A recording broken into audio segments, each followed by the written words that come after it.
This conference will now be recorded.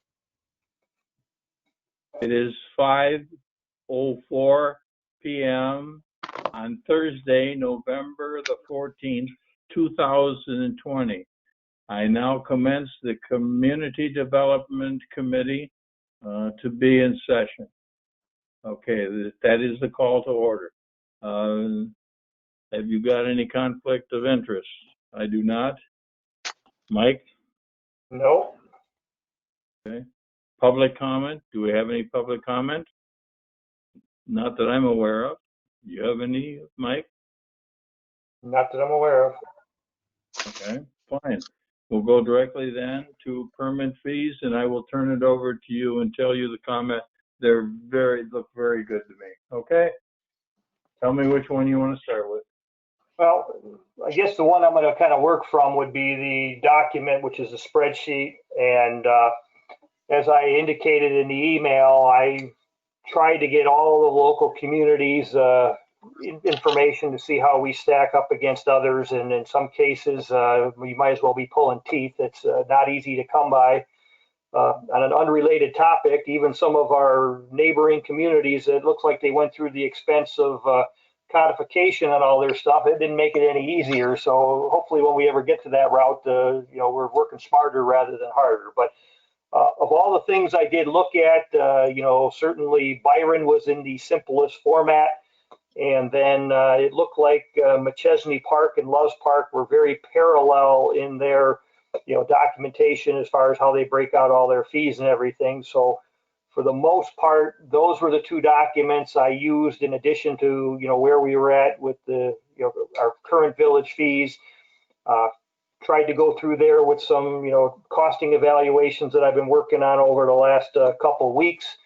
And I always find that it's easier to try to work from a starting point rather than having an open-ended sheet. So what I shared with you guys was, kind of the latest version of, what I've kind of put together that I think we can either concur on, debate, increase, decrease, throw off the page or whatever. But so I guess that's how I would propose proceeding.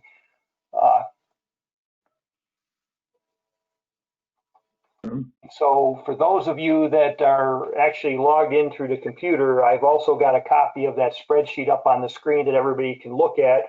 So therefore, if we do decide to change something, we'll kind of all see it together. And then, wherever we conclude at this meeting, we'll kind of save it and send another copy of it out. So that way there, each of us can look at it individually over the next couple of weeks before we try to come together again at the community development. Okay, fine. Anybody have any questions? Dick, you have any questions? Yeah, I do. I'm not on the computer. I'm on the phone, so I don't have those documents. My computer's tied up. My wife has it down at her mother's. Okay, so you don't see the sheet at all? No, I haven't seen it. Haven't seen it at all. Period.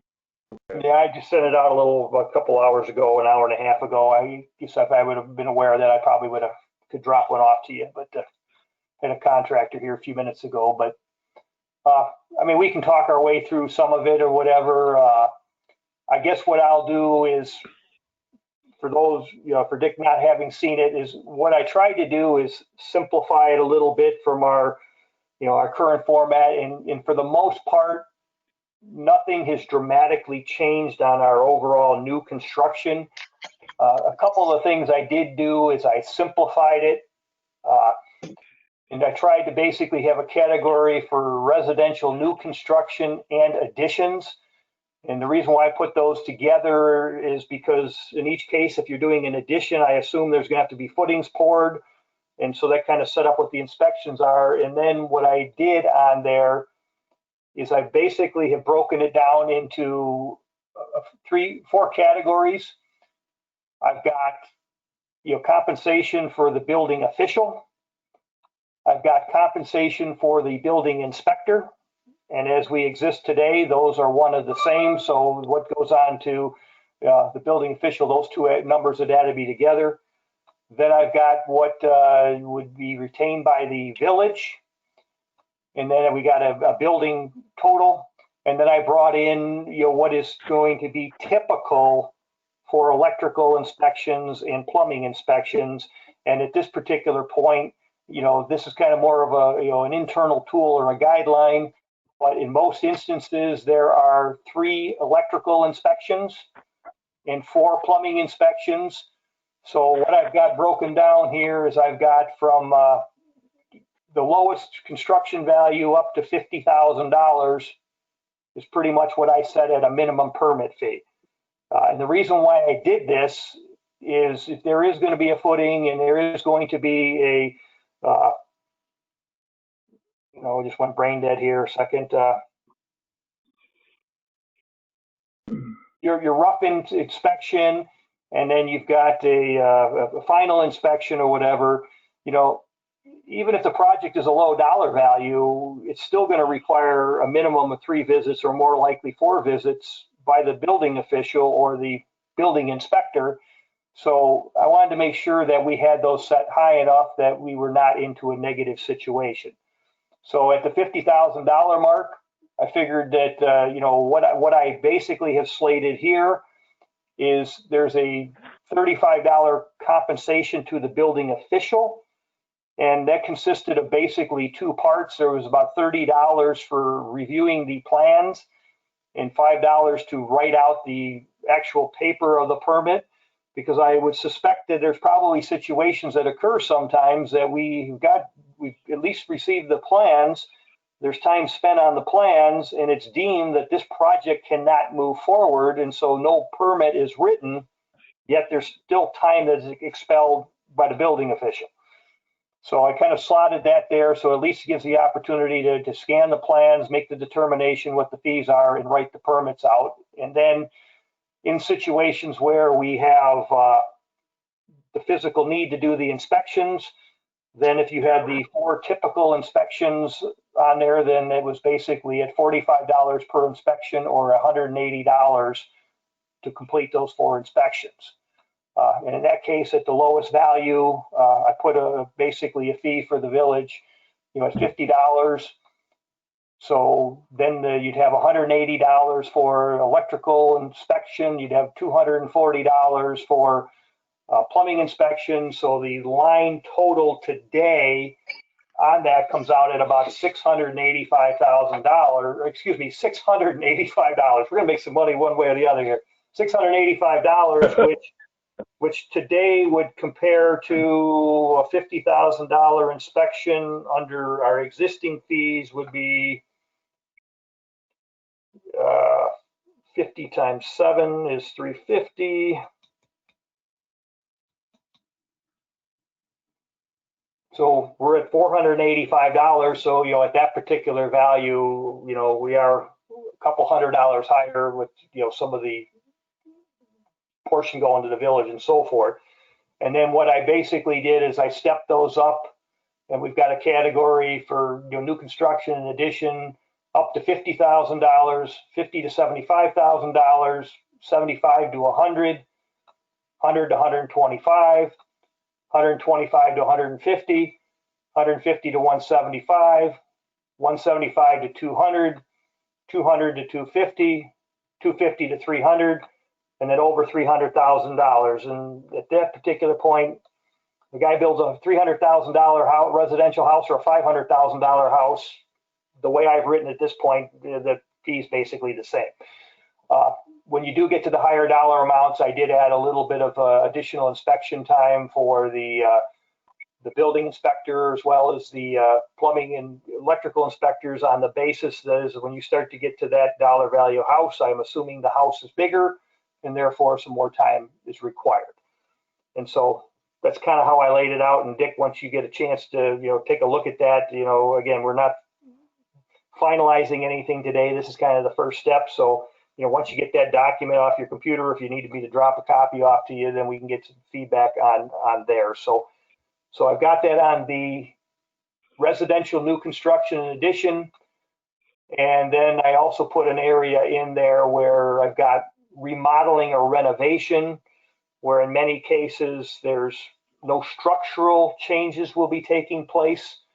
And if I've interpreted previous conversations with you in the past, Dick, for the most part, unless the plumbing and the electrical inspectors alert you to the fact that there was a structural change, your involvement is typically just on the administration of those permits. You don't usually make a physical visit. And so, but I still got a compensation in there for, some of the activity of reviewing the plans and writing out the permits. And those are in there. And then what I basically did is I just said, if you've got a kitchen or bath remodel, regardless of value, it was flat across the board. And then I also went in there and put one in there for basement refinish. And then I've also got another one in there that, which I don't have it filled in yet, is if you did have a remodel or a renovation, that there are structural, on the document I have no structural. I'm going to fix that, the fact that there is structural modifications made, because that would bring in the need for the building official. And in those situations, Dick, is that normally a 1 or a 2 visit situation? If somebody is remodeling a kitchen or whatever, and maybe they move a structural wall. Generally 2. Okay. You have a roughing and a final. Generally. Sometimes you can get it done with 1. Well, and again, what I'm trying to do, obviously that will be, the decision will be made when the plans are being reviewed by the building official, but I'm also trying to give, at least a guideline for the ladies in the office when we settle this out.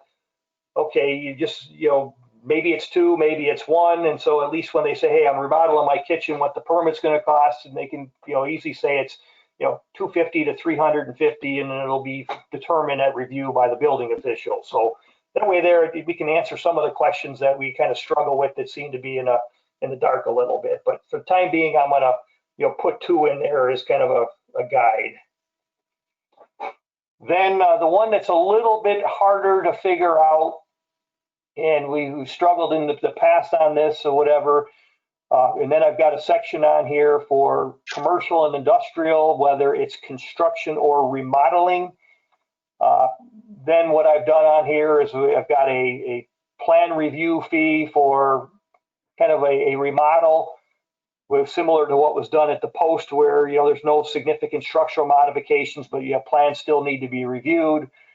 And then we've got the a bigger deal or whatever, where it is a bigger building where there's got a higher review fee. And then we got to figure some language in here, because if we get to the point where maybe the review exceeds the capability of our building official and we've got to go to an engineering firm or something like that, we've just got to be able to identify, in those situations, what it's going to be and how much it's going to cost. So commercial gets a little bit tricky on there, because I don't understand it well enough, and to try to lay it down so it's somewhat clear. I know going off of Byron's, it basically, they were using a dollars per square foot for finished, and then they also had a lower value for dollars per square foot that's unfinished. If a company makes a building and they've got the electrical and plumbing throughout, but maybe they've got a storage area that's not finished, and they apply the lower value. So at a starting point, that's kind of what I've got mapped out here. And then I just showed an example of one where if you had a 5,000 square foot finished space, where did those numbers come out to be? And I just kind of illustrated there as a starting point. So it's a little easy to start somewhere and deviate it from there, and then move from there. If I can kick in on that, Mike, I would suggest on the commercial portion of a plan review that maybe you ought to look at going to a stepped graduated fee, kind of like the fire plan review does, where say 0 to 5,000 square feet, this is what it's going to be, and 5,001 to 8,000 is going to be another number, and so on and so forth, rather than try to figure it out by unfinished square footage and finished square footage and go jump through all those hoops. Do we have? That's just a suggestion. Is that document available somewhere that I can see as a guide? Do we have one in the village? I have a copy of it here. Yeah. Okay. It's for what I bill for the fire plan review for the Winburn Sioux. Because when I bill a permit for commercial, I do the amount, the fee amount for Winburn Sioux, and then deliver the blueprints over to them to review. If they have any problems, then they would, get back to me. Usually I try to make contact with them to see if, if they're all right with everything on their plan review, so we can go ahead and issue the permit. Okay, and historically, when we go through a fee for them, is that been just passed through at the, are they assessing us a charge and then it's just a wash, we collect the same value from the permit applicant? We collect their money for them, and I'm assuming that money goes directly to Winburn Sioux. Say it's a $300, just say off the top of my head, it's a $300 fire plan review. We collect that when we collect the rest of the permit fees from the general contractor or whomever, and then I hope we pass that money on to Winburn Sioux. I don't think it was happening for a while. I think the village was just retaining that money. Sally or when I don't know. Do we know when it's been passed? Is that at face value, or is there a markup or anything currently, or? No, we just have a flat plan review fee for the fire department. And it's graduated by square footage, by the size of the building. Winburn Sioux was paid for all the plan reviews for the past probably year. And I don't believe there were any prior to that for probably about a decade.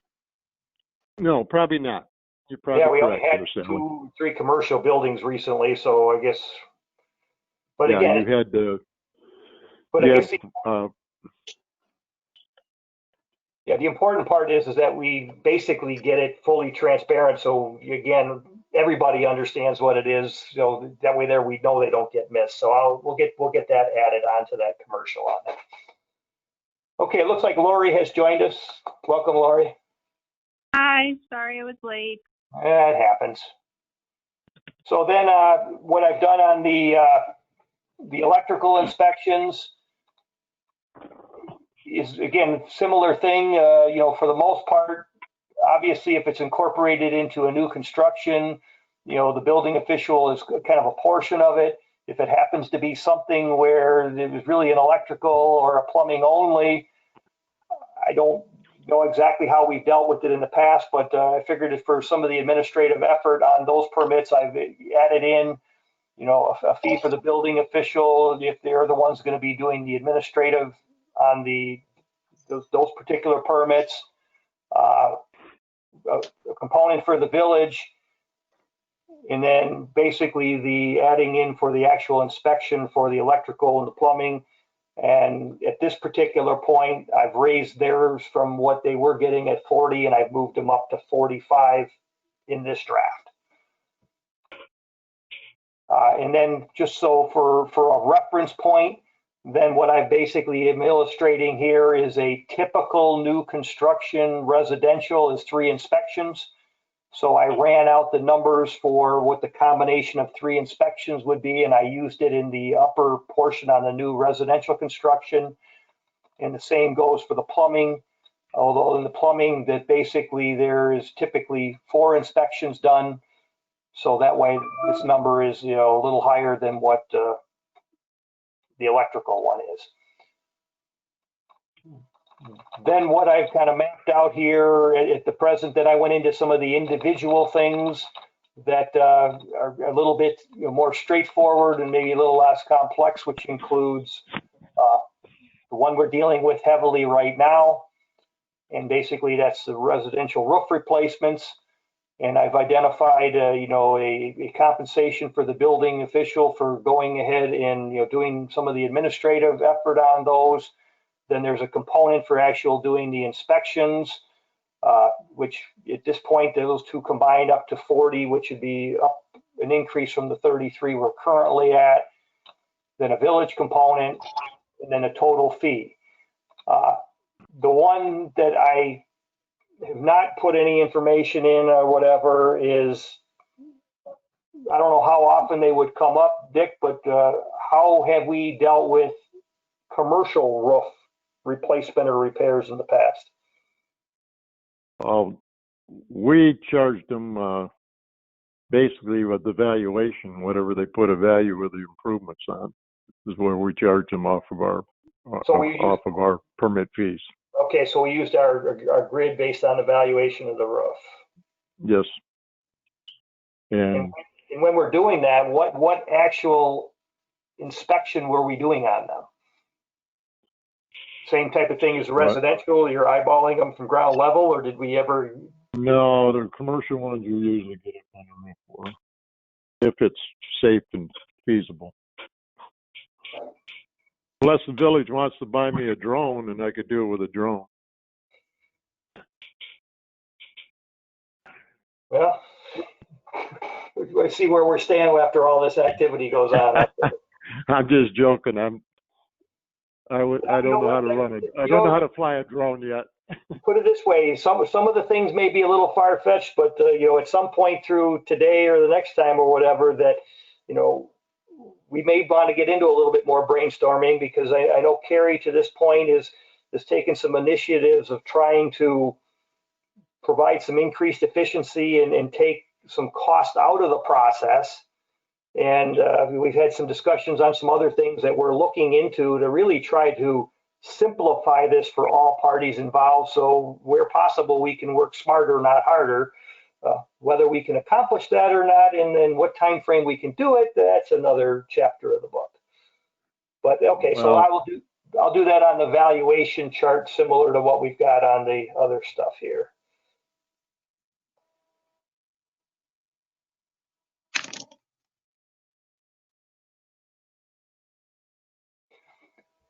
Okay, now I know that, both, I don't remember what Byron did, but I know Loves Park, McChesney Park did have kind of a breakout on their HVAC systems for, both residential and commercial. I know that we've had conversations in the past that they're hard to track, they're hard to follow. So, technically there should be a permit fee, but a lot of times they're come and done and nobody's aware of it and they're hard to track down. Looking at Byron's sheet, they do not show anything for HVAC inspections. No. Well, so, Byron has a weak building department. Let's just put it that way.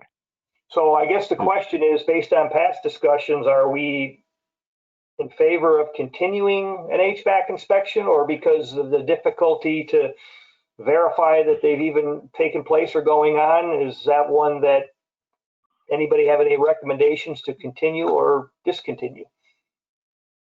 My recommendation is discontinue if and for only, say, a replacement water heater or a replacement furnace and AC unit. I mean, if it's a replacement and they're doing it under an emergency or a situation, then I would just forget writing a permit on them or even charging a fee or inspecting them, because 80 to 90% of the time they never call in for an inspection on it anyway, and they're out of Dodge and gone. See you later. So maybe we could probably build on that. Is, if you have a water heater and you went from a 50 gallon to a 75 gallon, you may be changing your exhaust venting.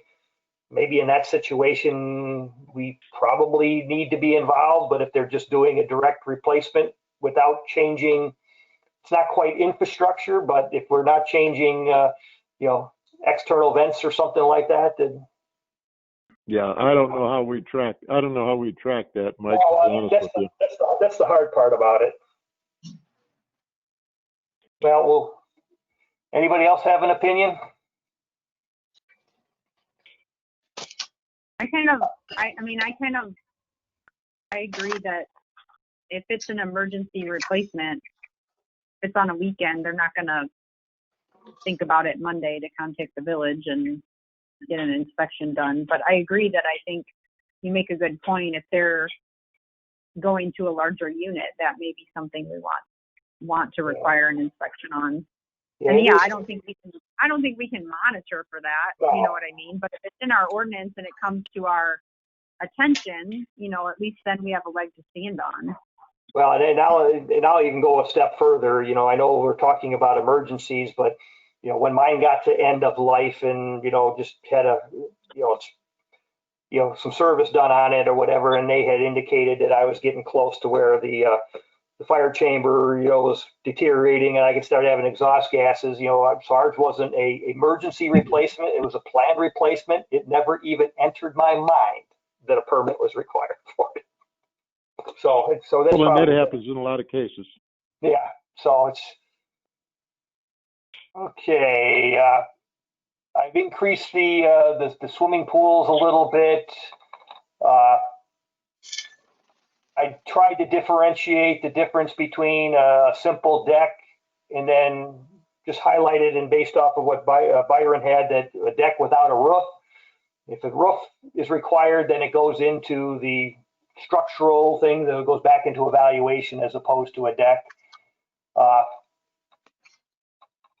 I know that, we talked about whether to include or exclude fences, and it mainly has to do, with some of the drainage easements and so forth. So at this particular point, I did add those in there.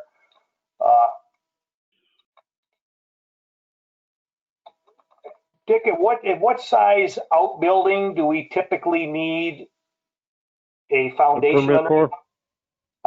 Well, anything over 120 square feet. The code book doesn't require a permit for anything up to 120 square feet of a accessory building, like a storage shed or a garden shed or whatever you want to call them. But after that, then the code books do require a permit. And any time you get, say, around the size of a single stall garage, say a 10 by 20, which is 200 square feet, I recommend they be put on a monolithic slab if they're detached from the existing structure. Monolithic meaning there's a 12 to 16 inch footing around the perimeter, and then your 4-inch floor. Okay. And anchored to the ground, because if you get some shear winds or say a tornado or something, it could be flying around the neighborhood. Well, what I'll do on there, at the moment, I just drafted it up at a cutoff at 50 square feet, and then 50 square feet and over. I think what I'm going to do is I think we still want to be involved in these to make sure that they are within the confines of the lot line. And again, then we'll put it based on these other ones. If you're saying 120 and then the 200 for, a slab or whatever, I'll break these into a couple different categories so they will encompass the necessary requirements and inspection. Now, when you get to that 200 square feet or the 10 by 20, is there anything in code that dictates that they do need electricity or anything in them, or is that still a owner's choice? No, that's basically owner's choice before you put it. Generally, if you're using it as a spare garage, then you should have electric to it, because the electrical codes do read that there's supposed to be carriage type light, next to the service door going in or the overhead door if you got a roll up overhead door on it. Well, again, and we'll identify those the same way as the other ones, as obviously mechanicals inspections are extra where required. So the other two on here that I've got on here because we've been talking about them in Public Works, and if we did proceed with them, it's more or less be just trying to make sure things are, not hindering us, and that's sidewalks and driveways, and then trees in the right of way. And I haven't put any particular values in there for right now, but I know the Public Works is mainly concerned about, trees in the right of way if they're going to interfere with the utilities. So that was the basis of us stating that, we need some way of tracking these things to make sure trees are not being put in the wrong places. And I know relative to the sidewalks and driveways, it's mainly coming into the fact that the ADA requirements that, if all of a sudden you change the pitch from the sidewalk and then you get to a driveway and you got a tripping hazard or whatever. So that's why those are in there. And my expectation would be is if we do adopt them, we would still probably have the building inspector be the one to do them? Or I guess we can double talk to Chad whether, he wants to send somebody out on there or whatever, but maybe I'll start there. I'll get his 2 cents in with it, but my suspicion would be is we would still have the building inspector take care of that. Probably it's not as extravagant. It's probably an easier one, still some administrative burden on there, but we'll get that comment in on there. And then the last one I know we spent, not the last one, second to the last one, we spent quite a bit of time on, and that was solar installations. And what we were discussing is, for the most part, the electrical guys handling it with 2 inspections. Is that correct? Correct. And then, so basically that's another one there where, there's really no direct involvement with the building inspector, but yet as the role with the building official, there is some administrative time taken to, put permits together and everything. So I put an allocation on there. And this one here, I did juice up the village's portion coming in a little bit, because by the time we get done with this or whatever, with the time we've got invested with the attorney on actually writing an ordinance or whatever, we do need to recover some of those costs. So in this particular case, I've got the village, basically having a $50 portion of that one, and then the electrical inspector, 2 visits at $45, and then the administrative fee to the building official. So I've got that one set at $150, which coincidentally I matched Byron's on that one. Yeah. And then the other one I've got on here, which I don't know that we had a category, and I don't know we have them very often, but I did put a demolition in there, and that was put on there basically $100, total all in. A fee to the building official, the cost of the inspection to the building inspector, and then a fee to the village. And then I know that I think I took it off of Byron's, is they did have a $1,000 property damage deposit to be placed, and then if nothing was damaged to village streets and everything else, that would be returned to them. Our current demolition permit is 25. Well, we went from 25 to 100. Okay. Well, I got one laying in front of me right now, as a matter of fact. Well, if it's something that's applied and whatever, you proceed with what it is, because this is going to be, this is at least a month. Yeah, I understand. I understand, but I'm just making notes that I've got one for Guy Cunningham on the. And what typical involvement are you just going there to make sure that they've got all the concrete taken away and the grade restored and all that? What are you looking for? Typically, that's the things you're looking for, is to make sure that once they haul all the construction debris is the way it reads, all construction debris, all concrete, any cement blocks, anything like that, is hauled off site and gotten rid of, and then it's filled with what we call clean fill. It doesn't have, it's not black dirt, obviously. It can be clay or dirt like that, and then with the top couple of inches being black dirt, so it can be seeded out and dressed up and those kind of things. But you take one, for instance, Kimes' house, the house that burnt down, and they did it in the dead of winter, and they did a pretty shoddy job of really hauling all of the debris away and cleaning up. In fact, they left a bunch of concrete there on the back of the lot, and the lady, as far as I know, the lady ended up, the general contractor hauled that away for her when she built her new home. And they just hauled it away day before yesterday. Right, I know it wasn't long ago, Don, because I was over there and she had to get a new roof. Yeah, there's no blacktop. She has a clay yard. They haven't graded the yard yet. No, they're probably waiting for a little drier conditions and warmer weather before they grade out the yard and seed it and whatnot. That I'm not worried about. I mean, that'll get done. And that neighborhood doesn't have sidewalks anyway. Correct. But as you know, as far as the sidewalks go, writing permits for sidewalks, so can't remember right off the top of my head where it is exactly at in the ordinances or provisions, but if you cross a driveway with a sidewalk, that portion of the sidewalk has to be 6 inches thick with reinforcement wire or fiber mesh wire or fiber mesh reinforcing in it.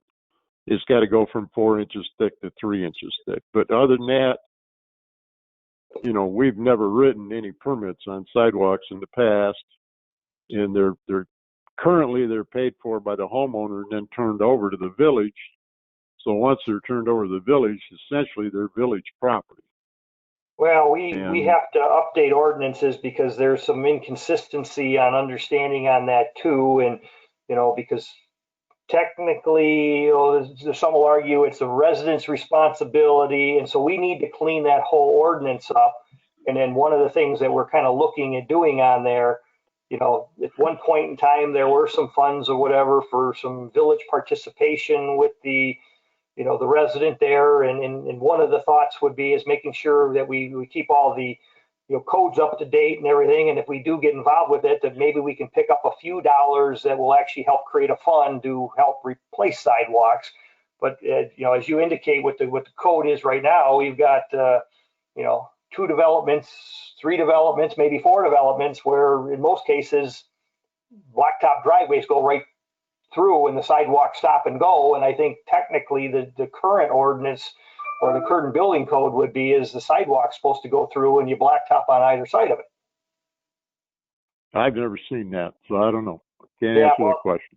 That's why I say some of those things that we've got, part of it is we got 2 things to deal with. We got to make sure we got a, you know, agreement on the fee structure, and then we got to write the ordinances on there to try to make sure everything's matched up. And we've got a few ordinances that have been held up trying to conclude this. So, but I guess if anybody else has got any other comments on that, if not, you know, think about it, see if they're reasonable, see if they're discussed. I'll make sure, Dick, if you can pull it off your computer. If not, I can drop off a copy to you so you can kind of look it over, and that way there we can get some feedback over the next you know, couple of weeks on that.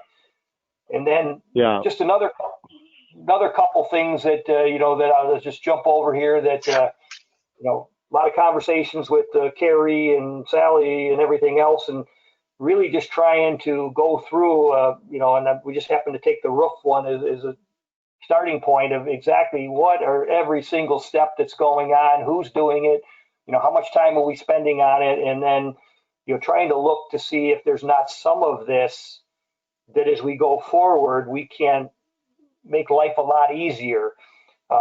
Some of it being, if we wanted to look at a utopia, we'd have a fillable form on the website that populates a database with all the pertinent information, and then you hit a button and the 3 things that are currently being handwritten out are all, you know, printed out, already typed or whatever. And then on a roofing permit, the extent of the requirements of the building official, short of doing the actual inspection, reading over the documents that have already been done, and yep, everything's good, everything's got, and signing for it, and take a 5-minute task, 12 minutes with travel down to 45 seconds. So that way there we're being a whole lot more efficient with our time, and then some of that stuff too, you know, when everything's said and done, the only way we've got tracking of it is taking all that information and adding it to spreadsheets so we can keep track of it. And if, you know, the other through some type of a database program or, you know, a software program, all this stuff is all tabulated, everything. And, you know, so that's other things we're trying to look at to make things a little bit easier for the long term. Yeah, well, that'd be nice, but in a perfect world, that, you know, it ain't gonna happen probably for a long time, because right now I don't have time to experiment with different ways of doing things, and I'm writing 20, 30, 40 permits a day, plus trying to go out and do the physical inspections. And if I could make a couple of comments here, I thought tonight was going to be strictly about talking about the roofs and the smaller permits. I guess I was misinterpreted what was going on. But what I would have liked to have seen is the village do one or two things with rough permits in particular. Either raise the fee to $75, where the village keeps a third and I keep 2/3, which would keep me where I was at. The village would actually be taking in more money than they are at this point in time at 1666 and 3334, or leave the roof permit at $50 and just the village make a flat $40 administrative fee on all the permit applications like the county does. That's one suggestion. And then as far as payment goes, I would like to see my 1/3, whatever it is, or my 2/3, whatever it is, half of that be paid at the very next payday for any permits that, or any inspections or permits that haven't been completed, but the permits have been written, because there is a great chance that all 400 and whatever it is we're at to date, plus the next 400 or 600 that's going to be coming in, that I'll never see a dime for. I'll write the permits and take all the time to do all that paperwork, turn them in, and the contractor doesn't call them back. So then if it gets to that point, I got to take a ton of time to chase them down, make phone calls. Why don't you call this one in? Why don't you call that one in? You know, that kind of thing. That's a concern to me. So, if, you know, it's some food for thought. Well, part of the way that I have structured these. Yeah, and I haven't seen your document, so I don't, you know, I'm just going by what you're talking about on the phone. Yeah, and part of the way that I've attempted to structure these is, if the job has not been done and the inspection has not been completed, the village is not going to approve payment for something that's not been fulfilled. However, just like I talked about on the plan reviews on a house, that maybe the review has been done, but yet the changes that were required were too substantial and somebody backed out, you know, you are entitled to compensation for the segment that's been completed. So trying to break out the difference, you know, you're wearing two hats at this point. You're wearing the hat of the building official, you're wearing the hat of the building inspection.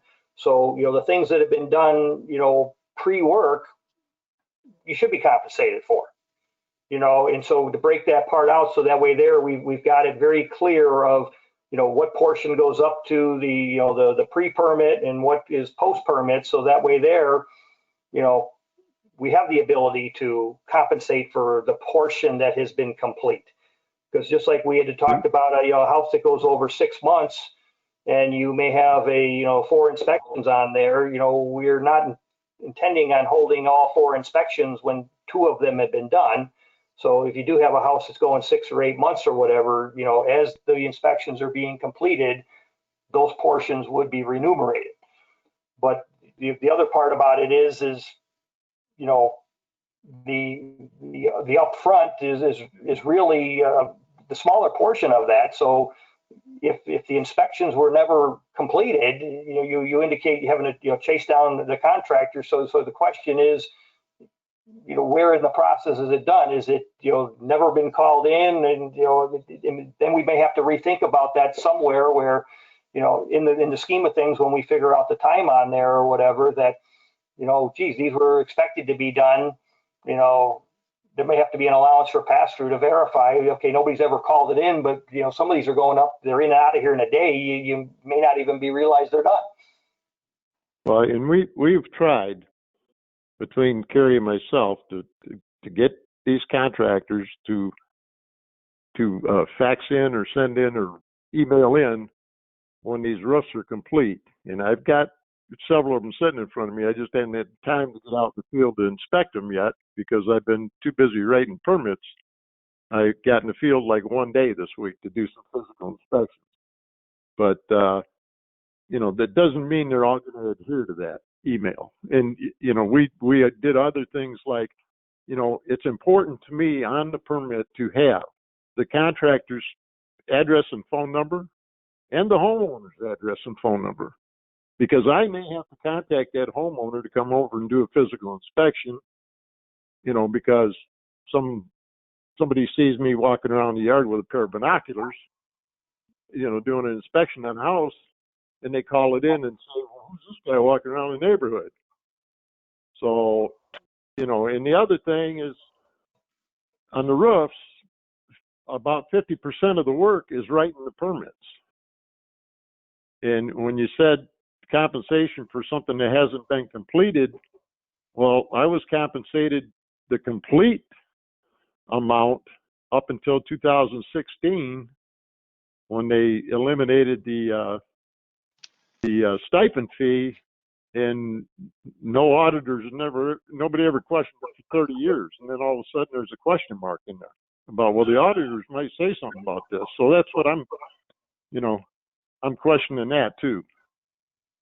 Well, when you recognize something was not correct and we were getting away with it, doesn't mean we continue to do it wrong. Well, I'm not saying it wasn't correct or it was correct, but no, you know, there's two ways to look at that. One, either you had a shoddy auditing company that maybe they should have changed auditors if they didn't catch it and it was illegal or something. But that's all I'm saying about it. I mean, nobody ever said anything about it for the first 30 years that I did this, and everything went fine. I mean, I guarantee the conversation has ended.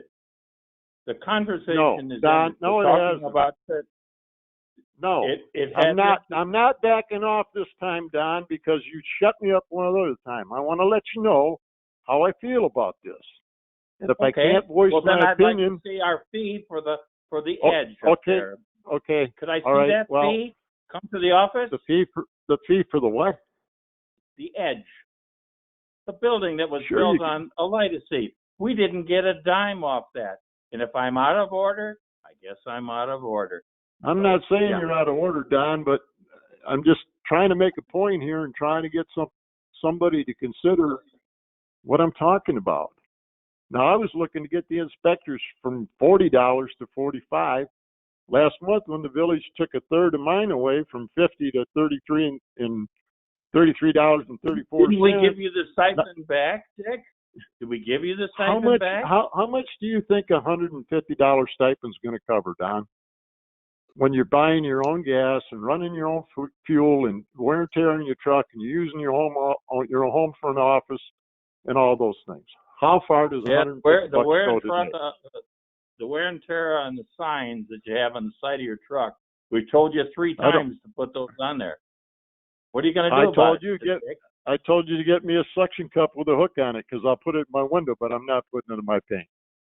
Now, I'm going to tell you now, and this is the end of my conversation.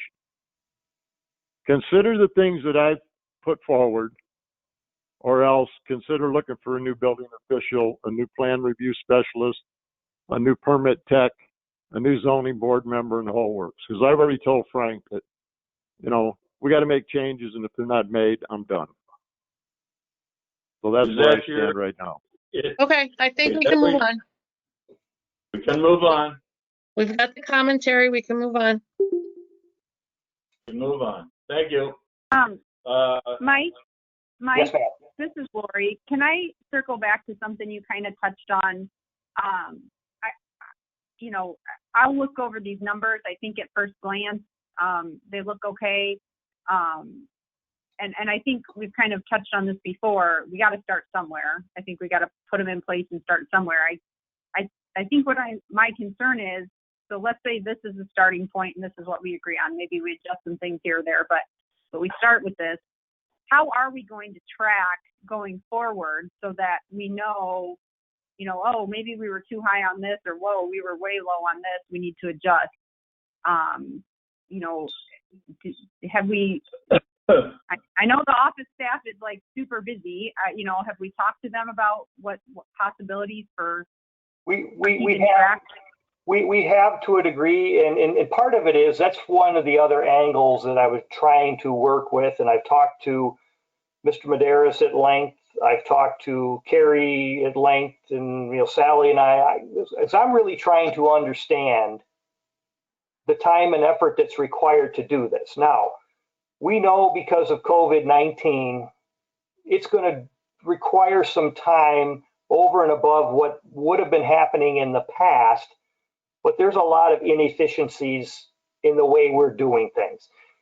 Carrie has identified many of those and has resolved some, and there's more to come, but the other is driven by the individual doing it. There is no need to leave his own residence, go to the village, pick up some paperwork, take it back to home, work on it, go to the village again, drive there a second time and leave it. When if we're only dealing with 1 or 2 permits, if I were the one doing that, I'd drive up to the village, I'd get the paperwork, I'd go sit in the conference room, I'd finish the paperwork and I'd give it back, and I wouldn't be wasting my time with that second trip. You know, so Right, the thing about it is, I think we need to factor in that, you know, okay, if there's a physical trip that's going to be required, the normal practice would be is, hey, we'll cover that. But if you choose to make more effort than is there, that's your problem. You know, and so we need to figure out how to take the efficiency in the system. Now, the other thing which, you know, I don't agree with, because the thing about it is if you had to make that trip for 1 permit, now that trip is being made for 20, so that 7-minute round trip is now divided into 20 permits instead of 1 permit, so your cost per permit gets pretty small. right, So right. I've gone through the numbers. In fact, you know, again, Lori, are you on the computer? Or Don's not. I mean, let me pull this up here a second.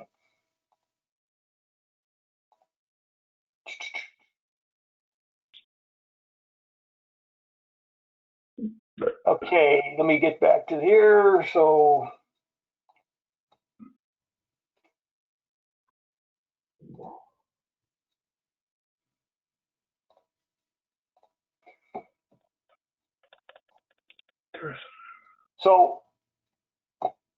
for those of you that can see it, this is what I kind of mapped out is we were paying $50 on the permit fee. Well, what dawned on me here, you know, a few weeks ago is, you know, we're paying out $50, which is 100% of the revenue, but yet we're paying 7.65% Social Security and Medicare. We're paying unemployment benefits. We're paying workman's compensation. So I kind of added these things in here. And, you know, so basically on top of the $50, we're paying $3.83 Social Security and Medicare, 33 cents unemployment, workman's compensation, and then to the best of my ability, figuring out what time is being spent in the office. And I haven't captured it all because I haven't even got Sally Bennett's time in there. But my best estimate is we're paying out a minimum of $62.10 for a permit that we collect $50 on. So that's when I realized this as we were approaching this surge, why I pushed so hard to try to make a change, because even as we sit here today, when you figure the 2/3 of the permit are $33.33, and then adding all the Social Security, adding in the village costs, I've got a minimum cost to the village before I figure out any time for, you know, Sally Bennett or Sally Huggins that we're at like $43.79, probably it'll be a little bit low. So, you know, that's just to cover the cost. That's not to try to cover any attorney time that we have on ordinance, this, that, or the other. So, you know, we need to continue to understand what our costs are.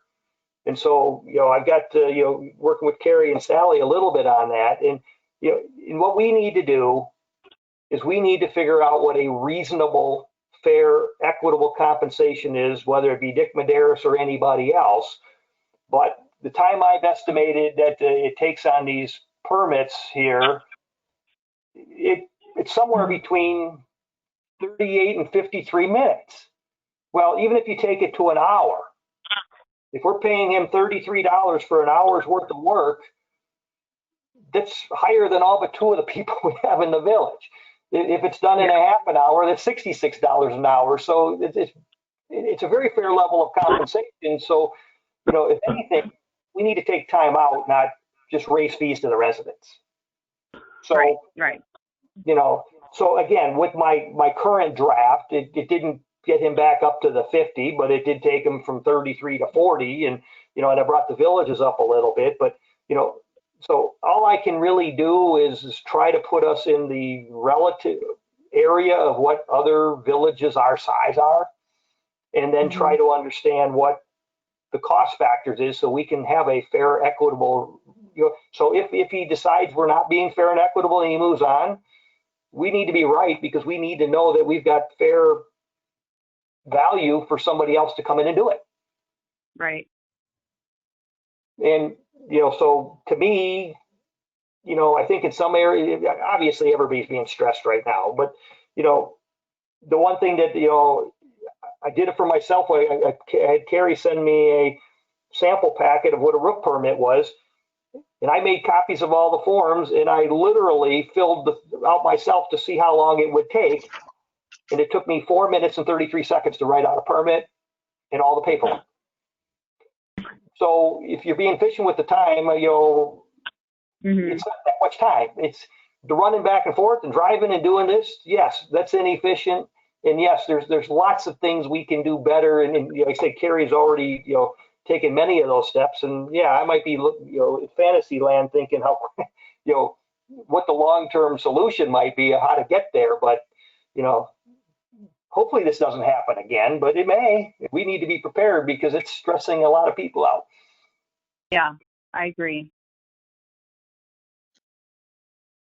So, again, if I, in a trade position or whatever, somebody that's, where I think they're making somewhere between, $35 and $40 an hour at this task, I think that's fair. I know that for the last 3 months working for the village, I'm making $7.62 an hour. Yeah, maybe you could offer to trade. Well, I almost went down that road, but I chose not to. It's just, I'm empathetic, but it's like, so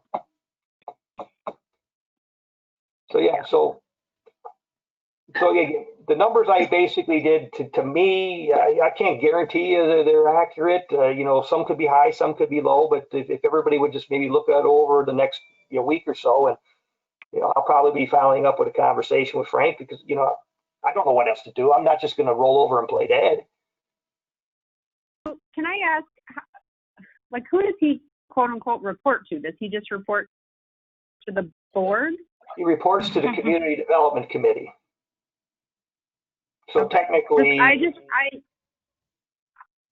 it's just don't see how he handled this situation as professional in any way, shape, or form, and I wouldn't take that from any other coworker or employee.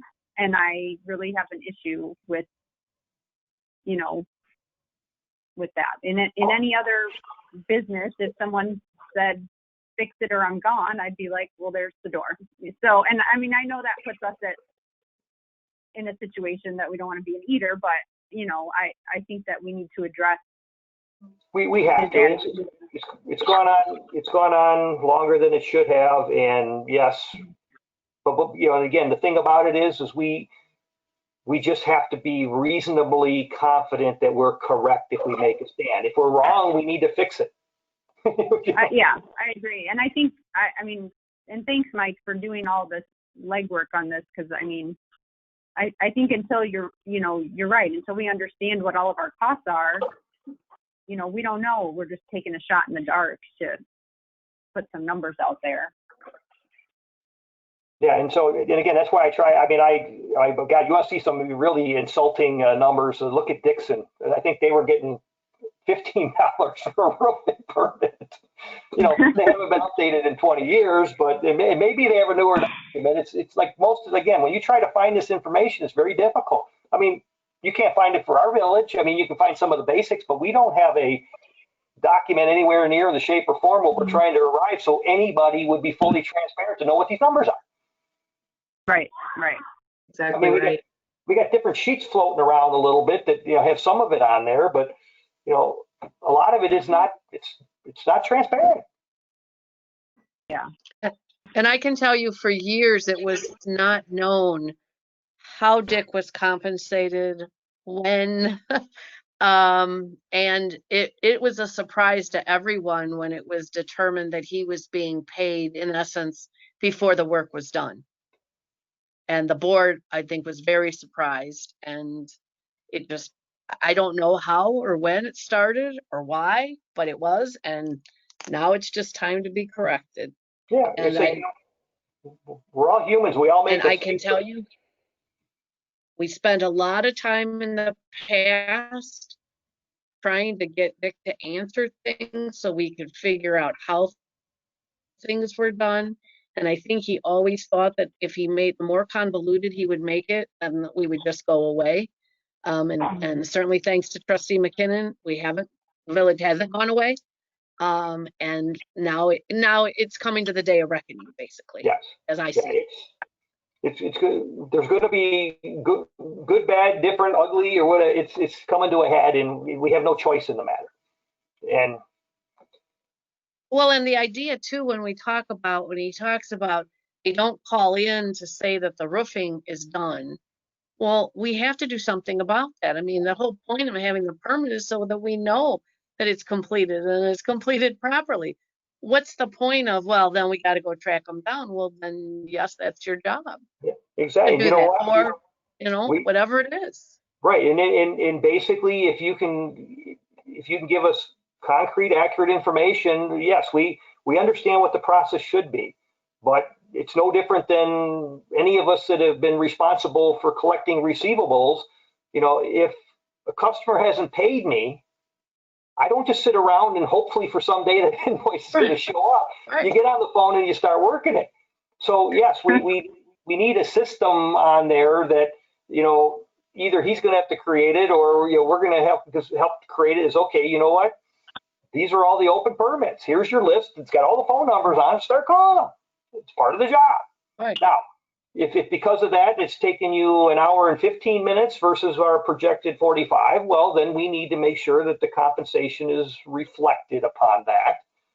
Or, you know, someday in the future, there may be another administrative role that, you know, there's a part-time office person or whatever. Okay, here's the list that we don't have permits back. You know, you call them, but then the village keeps the money. It doesn't go out to the inspector. You know, so, you know, it's part of the job.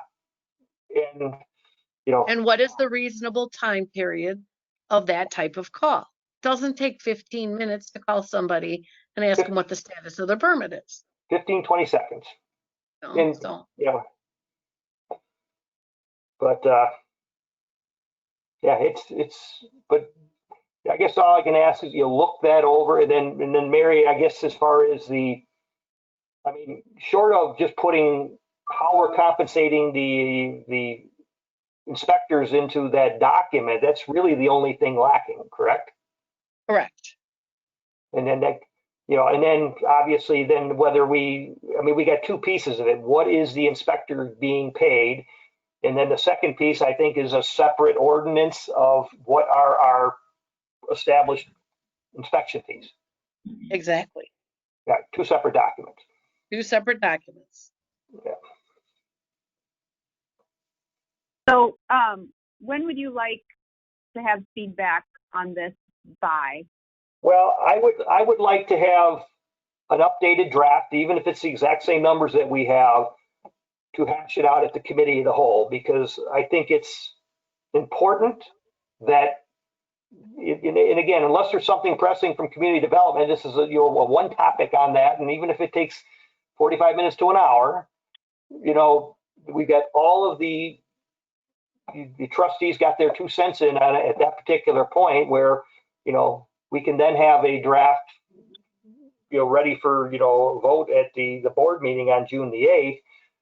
Now, my opinion would be is we don't make them effective until, you know, July or something, to give the residents that have already got damage to their house, not like, oh, wait, we slammed them with an increase because of, you know, hey, now normally when you post these things, do they normally have to be posted before they become effective or something like that on the fee structures? Or Typically what happens is that it just says that you have to post it in 3 conspicuous places in the village. What I have been doing as of late on any of these things relating to land, I record them with the recorder's office.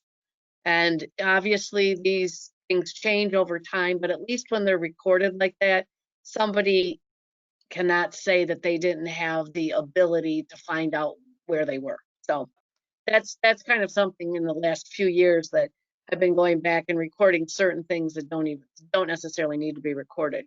The other thing, Mike, is that I think it would be really helpful to have what sheet we see on the screens for the board members to look at as well. Because that's certainly an important point in dealing with the numbers that you develop, that there are those extra costs that the village incurs. Yeah, So it's not really even covering the costs. exactly. And it's, and I had sent this to Frank and Sally Huggins and Sally Bennett, because, and I got some more that I'll do between now and that meeting, because, I was talking to Carrie the other day, and then she sent me kind of some of the things she's doing. It's like, okay, in addition to sending an email to the contractors, we're always putting a copy of the permit in the mail. Hey, there's another 55 cents. And 55 cents may not seem like much, but when you got 1,055 cents, it adds up. So, cost of the envelope, the cost of the stamp, the cost of the time, the time certainly dwarfs all these other things, but, card stock, you can see a handful of other ones. I haven't put a number to them yet because I don't know what they are yet, but, digging them out. And, Sally Bennett mentioned that, it's, 2 to 3 hours of time to post the receipts in the system. Well, we know we're running, 20, 30 of these a day or whatever. So, 2 or 3 hours of her time, fortunately, at least we're posting a receivable. And, if we got 30 at $50, it's $1,500, but you still got all that time divided over, 30, that it adds up. Yep. I know of Even no business. salaried. Pardon? I know of Even no though I'm business. salaried, the in-kind matters too. But, Well, and I know of no business that operates at a continuous loss. We can't do that. We're a village. We have to at least break even. I'm not saying that we don't not break even, but we have to at least make a little profit to just say the postage. So we have other obligations that we have to cover. We can't do it for nothing. We have to be paid for what we do. Well, And it seems, yeah. Yeah, we have to be paid for what we're doing, and we need to make sure that we're compensating our employees at a fair rate. Exactly. I agree with that. Totally. So, And Mike, you're looking. Yeah. And I guess that's where I'd ask people to focus in at is, your best ability to judge. To me, most of these inspections, and what I factored in when I was trying to factor the time spent on the roofing permits is I tried to go to the extreme. When I figured out what the travel time was to, a house to look at, the 2 furthest houses from, his residence would either be in Willingham or they would be in whatever the name of that neighborhood is on the northwest corner of town. So I calculated the time to those. When his own house was being done and his neighbor's coincidentally was being done at exactly the same day, there's 2 of them that he was able to do. He didn't even have to leave. So, so in those, I've already added the distance of them, whatever. And so, I wasn't trying to, I went to the extremes on these. Right. Because you have to assume there's, under normal times, these are onesies, twosies. There's not 700 of them, Yeah. I think this is very good, and it's a good place to start. So you've got several items that you're going to be taking care of, and we'll be getting a red copy, you might say, on our committee of the whole meeting, which is on June the 1st. Have you planned to copy all the trustees, Mike? No. But What's your input on that? I'll get an updated draft. Once I get wait week and a half or whatever, and any feedback that I've got, try to incorporate it, and we'll send it out to get with the dockets. Make sure you get a copy of it, and then we can get it in to go out with the packet. Okay, good. That would be very good. Mary, legally wise, if we pass this particular one, you were talking about posting it in 3 different places plus filing it with the county. And so you're looking at a date of, we'll pass it in June. It would be July or August before it would take effect, or would you suggest a sooner date, or what legally should we do? It's whatever date you choose. I know that Trustee McKinnon had indicated that so that people aren't feel like they're hit with something for a permit they've already gotten, that it wouldn't be effective maybe till July 1. But as far as the effective date based on the publication, they literally post it the next day. The recording, since it's not a requirement, does not affect the effective date at all. So you can pick your effective date. Okay. And the other, yeah, and like I said, obviously, if when it comes to these, I think for the benefit of the employees, since there is an increase in here, built in for them, obviously to their benefit sooner rather than later, and we just have to kind of figure out where the trade is. But I guess that would be a point of discussion that all 6 trustees get an input on. I know Okay. my feel would be is not before the 1st of July, but others may have different opinions. No, I don't. I think you're right in the ballpark. 15th of July or 1st of July. I think that would work out just fine. So, do we have any more discussion about the permit fees? You did an excellent job too, by the way. This is Carrie. Can I just, I with regard to the postage, and this is, probably just because of COVID-19, but who knows how long this is going to last. The permits that I'm currently doing and having to mail out, I'm having to mail them out because normally contractors would be coming to the office to pick them up. But like today, when I mailed permits out to contractors, they were going out in large envelopes. So we're looking at a lot more than 55 cents per mailing that I'm sending out. I'm just saying, because some of these, I'm mailing, 10 to 12 permits at a time out to people, just because I'm backlogged. I can't get these things out the door because they just keep coming in. Every time I turn around, I think I've got one pile squared away, another payment's coming in, and it's just a cycle. It's an all day thing. I did nothing today but permits all day. My entire day consisted of permits. Well, the only thing on that, Carrie, is I respect what you're saying, but if you are getting 10 in an envelope, and we're probably better than the 55 cents per permit impact. But again, yeah. that's still negligible compared to the time element. And and I know that what I factored in there, and if you've got an updated number now that you've been doing it, because I basically factored in, when you and I talked a few weeks ago that you felt you were spending about 20 or 15 minutes per permit. If you're finding out now that that's actually lower, then my number's going to be adjusted, that we're in worse shape than I thought we were. Okay. But yeah, and a couple things that, Carrie and I did talk about, either one or both of us will do it when we get a few minutes, is just investigating what some other municipalities may be doing relative to, is there a relatively reasonably priced off-the-shelf software package for municipal permits. And Carrie's got some background in Microsoft Access, which is a database program that we may be able to write something ourselves that get us 80% of the way to go. But when you're so busy doing the day-to-day, it's a little hard to try to plan for going forward. Right.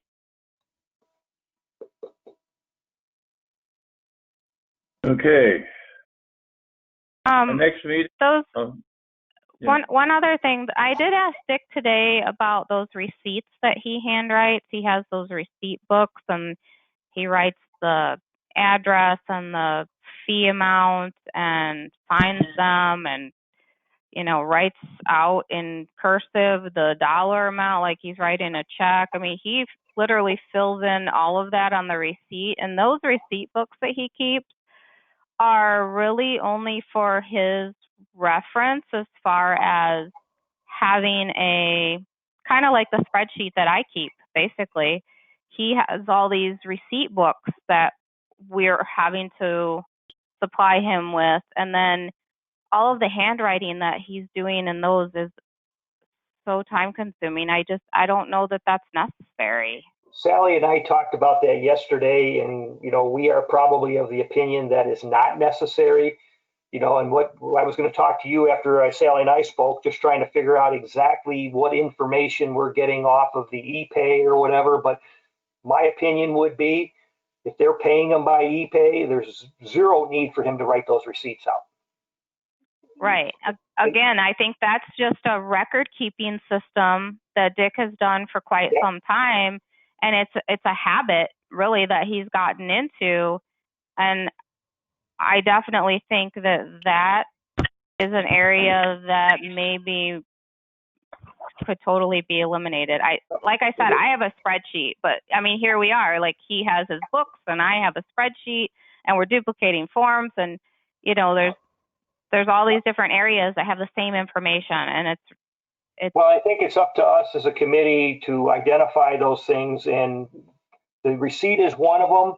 The other thing that, in my opinion, which we're dealing with these roofs only, there's no value of having that cost sheet.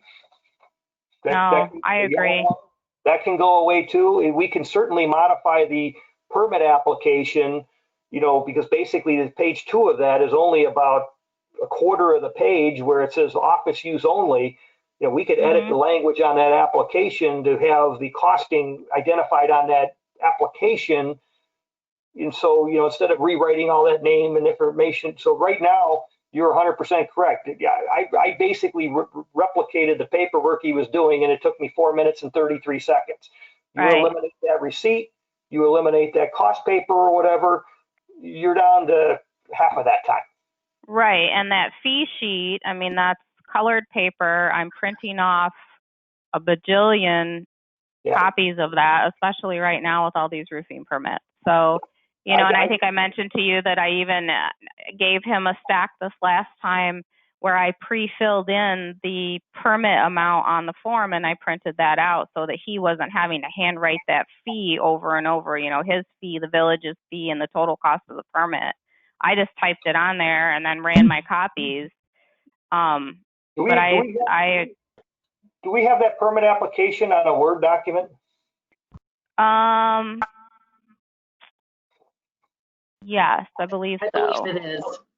If we do, I would recommend that, kind of after the approval of the building official on there, if maybe somewhere below we could, capture the information from that yellow sheet, and we just make a recommendation, or not a recommendation, we just tell him quit doing this and quit doing that, and we just cut his paperwork time in half. Right. Okay. Could he literally just have a little check mark on the permit itself that says paid? See, the thing about it though, I'm still confused that he's writing those receipts out before we've ever got payment. Because aren't you getting, he approves the permit. He writes out his receipt, and he fills out his inspection card, and he fills out the permit card, and he fills out that yellow fee sheet and attaches it to the permit application, brings all that back to me, and then I send emails to all these contractors that we're working with and say, okay, this is your fee. And then once they pay that, then I'm scanning and emailing them a copy of the permit and that receipt that he writes. And that's also what Sally Bennett gets attached to the credit card payment that comes in. Yeah, but see, and then he's written that receipt out before we've ever actually received any payment. Right, and that's what I mean. I don't think it's really for receipt purposes. It's just his way of documenting these inspections, and it could be done. And could that come back to bite us if he's writing those receipts ahead of time and someone were to get their hands on it and we've not received payment? Theoretically, it probably could. Yeah, possibly, but I stamp. Yeah, and I stamp them with the Village of Winnebago paid stamp and handwrite or fill in the amount that they paid. And I mean, Yeah, that just but seems yeah, like a you're, waste of time. I know. I would think sooner think- rather than later, and like maybe in the next 48 hours if possible, we just tell him that we no longer need this, and we change this, and we cut that 4 pieces of paper down to the 2 that he's doing, and we've just cut his administrative time in half, and he's getting paid the same amount, so he just doubled his rate of pay for that portion. Okay. I mean, again, these are things that we've been doing. We've had bad habits forever. It's time to create new habits, and we just say, you know what? First phase, starting like on Monday, is we don't need this and we don't need that, so don't waste your time writing them out. Yeah. Do we And if need he a motion chooses for to still that? do so for his own record keeping, then Well, it's his time. Yeah, I mean, you do whatever, you know. Right, but those receipt books, we're still, like, I know Although- he just had Kelly order more of those receipt books for him. My wife takes care of the Fans Club lottery, and she's got Yeah. one of those receipt books. She only uses it when somebody hands her cash. If somebody writes a check, we don't waste our time with that, you know, because you got the proof of payment in the check. So really, those receipt books are really only generally used for cash transactions. Yeah, I mean, I have one here at the desk, and it's for the same purpose. If somebody comes in and makes the payment in cash. So I would think if you know, possibly, you know, if you got that document, I'd be happy to help edit, or if we can just basically get a little memo to him, and you know, we can get Frank to sign it, or you know, Don can sign it, or whatever. It's like, hey, Dick, effective immediately, we no longer need this handwritten receipt, and for all these roof only permits or whatever, there's no value added in this yellow sheet. We modified the application so we can identify the distribution of funds between the inspector and the village right on the sheet that's already there. You know, and it's basically, it's blank at the point that the customer returns it to us, and it basically do not write below this line, office use only. All we need is one extra line. We've got the fee on there. We can put another line right below it, amount to the inspector, amount to the village, and it's on an existing piece of paper. Well, there's 2 different inspection or permit applications out there too. I mean, there's the one that's specifically for sheds and decks and pools and roofs. And then there's a longer form that's used like for, I think, new construction and, you know, bigger and better projects. So that smaller form that's, you know, for sheds and all of that, I think that very much could be used and have that section from the yellow fee sheet transferred onto that document. And the information that's there would be sufficient for the type of permit application that is, I guess is what I'm trying to get out. It eliminates him having to write the name, the contractor, the address, and phone numbers from 4 times down to 2. And it's basically 2 less pieces of paper we got to eventually find some place to store. And as you said, they're all colored forms, you know, so we're saving the cost of the printing and the card stock. You know, again, we need to make that happen quick. Okay. Yeah. Do we need to make a motion, Mary, to cover that it comes from a committee, or do we have to wait until it goes before the board? I think that's an administrative thing. I'd be happy to make a motion about it, but I don't know that it's really necessary. It is administrative. The only thing is that Frank seems to like when administrative policy decisions go before the board.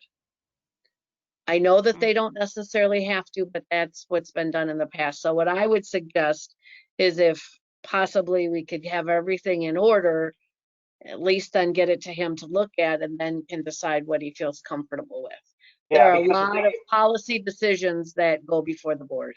Well, yeah, the only thing is if we can at least get these things drafted, because the thing is between now and the board is 3 weeks. That means there's 3 more weeks of all these frickin' permits being done, all this extra work. So I guess put it this way, I will make the motion that we edit these forms, and for the simplicity of the roofing permits, to simplify it based on how we've discussed, eliminating the receipt, capturing the information on the yellow cost sheet and incorporate it into the application. And, if this passes, then we can, run it by Frank, you know, in the next day or two or whatever, so we can try to implement it sooner rather than later. You've heard the motion. Is there a second? I'll second. Lori seconds Sorry, it. Just Lori. Yeah. Yeah, Lori. Okay, it's been fascinating. Any discussion on it that we haven't discussed already? If not, I'll call for a vote. All those in favor say aye. Aye. Aye. Motion is passed. It will then go to Frank for his further evaluation. Yeah, and Thank I you. would think, I think we run it by him, and then, you know, certainly if he wants a board ratification of it, you know, that's fine, but I think he'll probably see what we're doing, and Sally Bennett's input on an, you know, internal control standpoint and audit ability, you know, get her 2 cents in on it of the final forms before they go, and I think Frank will be okay with it. Yeah, two Good. things. One, he may just want it to be then affirmed by the board, because that's Right. some things that he does. The Yep. other thing is just as a technicality, but so our record's straight. I know that Don, you had asked all in favor, say aye, but we didn't ask for the nays. So just so it's clear. Any nays? There's only 3.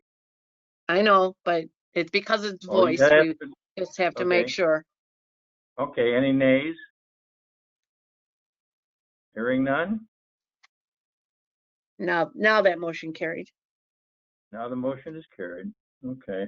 Is there anything else we need to discuss? Everybody understand? I told my wife no longer than 60 minutes that we're at 91, so.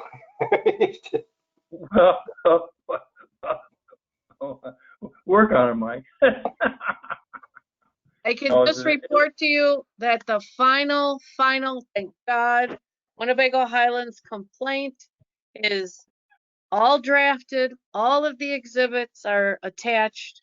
It's going to Frank for review. I'm actually, as soon as we're done with this meeting, I'm getting it to him, Seth, Chad, Mike, I don't know if you want to take a look at it as well, because I know you were involved in the process, with all of the exhibits so that it can finally get filed, pending anybody's additional input. Seth had, I had to get some information from him on a document, and I was asking for a little bit of his input, which has been incorporated. Naturally, you can't put everything in the complaint, but I was trying to just capture the entire idea, so I'll get that out, and then knock on wood, it'll be filed tomorrow so we can get it served. Just for your general information, it will be served on the registered agent, who is Attorney Art Keelty, but also served on Alan Tanner as the board previously approved, out of the country. Because the concern was that they may say, well, okay, even though I'm of record as the registered agent, I resign. So, you know, we just didn't want to have that issue. Normally you just serve the registered agent, but we're serving both. But as soon as we're done, there's apparently one exhibit, that's what they were talking to me about, that they were having trouble printing in color. There's a couple of exhibits that they're color coded, that it's very important that they appear in color. So I have to go work on that. Okay, are you covered by the cost of getting that to Dr. Tanner? Or do you? Yes, that was already approved by the board, up to a certain Okay. amount. Okay, So I we're just good. was wondering whether they went over that amount or not. Just wanted to make sure that you were covered on that. No, as far as Okay. we know, no. If it does, we'll come back. But no, I think we had allowed some cushion room in there. Yeah. All right. Is there any new business? The only thing I have is a certain individual from the village keeps on asking me or calling me. And Mary, have you heard anything about Doug's down there at the corner? When you ask me if I've heard about Doug's, are you talking about complaints of what he has at the corners? Yes. Um, Volume of cars. He had an agreement signed with it, and I have no idea where that is or anything else. That's all regulated by the county, as you know, and the county is the one that has to enforce it. I haven't heard anything because there really hasn't been any activity as of late. I know that Vivian Gaines used to keep track of that and calling the county board member and calling the county and things of that nature. That's the only way you really get anything done. They're not as short-staffed as they used to be, save for COVID-19. I understand they have their issues, but they aren't as short-staffed as they used to be. So I think that that's something that we can get on again. If the experience I've had since 2002, because that's when we started all of this, is if you don't keep on him, he will allow it to happen. What happened is the condition it's in now. And really that's the only way. So, oh, Okay. the other thing that I wanted to tell you that I forgot, and I'll be getting a copy out as well.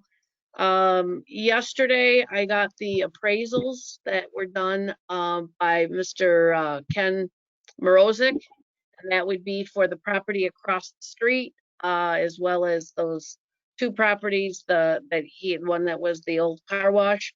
He had done those as two separate parcels. So I will forward those on. I had asked him if we could have a hard copy as well, just one, so the village has like a permanent hard copy, and then also an electronic form, because I wanted to make sure we could get that without an extra cost. And he said yes, as long as there were not multiple hard copies. So we will have it electronically. That's how you're going to get it. But then he's also going to get me the hard copy as well. Okay, that's fine. So that will be on the agenda for the June 1st committee of the whole 2020 that we'll have on June. Okay, so any other new business? Could I Any just new- ask a question? Sure. I prepared the check for that appraisal because I read the form that they sent, and it said that they wouldn't release it without payment. So I wanted to make sure that we had that ready. But I asked Kelly to hold the check. Do you want me to go ahead and mail that? No, just because I'm going to ask him for an invoice. We haven't gotten an invoice. We do have an agreed amount, but not an invoice. And I've dealt with him before, so there won't be a problem. He'll get it. Okay, thank you. Mm-hmm. Anybody else have any questions? Anything? Okay. I will motion to adjourn. Okay, I'll got a second. motion. Neil said it. It's been moved and seconded. All those in favor, say aye. Aye. Aye. Visual and Yes, we're- audio. Yes, thank you very much for running the controls. I guess we can stop recording now, Mike. Are you going to ask for nays?